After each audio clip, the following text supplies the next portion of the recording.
തിരുവാഭരണങ്ങളും പൂജാകുംഭങ്ങളുമായി കൊട്ടിയൂർ വൈശാഖ മഹോത്സവത്തിലെ ഭണ്ണാരം എഴുന്നള്ളത്ത് നടന്നു.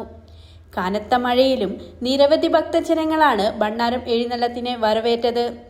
ഭണ്ണാരം എഴുന്നള്ളത്തോടെ സ്ത്രീകൾക്ക് ഇനി അക്കരെ സന്നിധിയിൽ പ്രവേശിക്കാം. പതിവിലും ഏറെ വൈകിയാണ് മണത്തണ കരിമ്പനക്കൽ ഗോപുരത്തിൽ നിന്ന് ഭണ്ണാരം എഴുന്നള്ളത്ത് പുറപ്പെട്ടത്. സപ്തമാതൃപുരം എന്ന ചപ്പാരത്തെ ഭഗവതിയുടെ വാളുകളും ഭണ്ണാരത്തോടൊപ്പം കൊട്ടിയൂരിലേക്ക് എഴുന്നള്ളിച്ചു. പരമ്പരാഗത വാദ്യങ്ങളുടെയും 2 ഗജവീരന്മാരുടെയും അകമ്പടിയോടെയാണ് എഴുന്നള്ളത്ത് നടന്നത്. കുടിപതി സ്ഥാനികരാണ് ഭണ്ണാരങ്ങൾ എഴുന്നള്ളിക്കുക.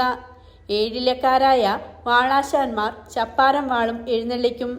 കണക്കപ്പിള്ള ഭണ്ണാരങ്ങൾ കുടിപതിക്കാരനവരെ ഏൽപ്പിക്കും. എഴുന്നള്ളത്ത് പുറപ്പെട്ടാൽ കൊട്ടിയൂരിലെത്തും മുൻപ് 5 ഇടത്തായി വാളാട്ടങ്ങളും നടത്തും. എഴുന്നള്ളത്ത് ഇക്കരെ കൊട്ടിയൂരിൽ എത്തിക്കഴിഞ്ഞതോടെ ഇക്കരെ എത്തിച്ച മുതിരേരി വാൾ, ഇക്കരയിലെ ബലിബിംബങ്ങൾ എന്നിവ കൂടി ചേർന്ന് അക്കരെ ക്ഷേത്രത്തിൽ പ്രവേശിക്കും.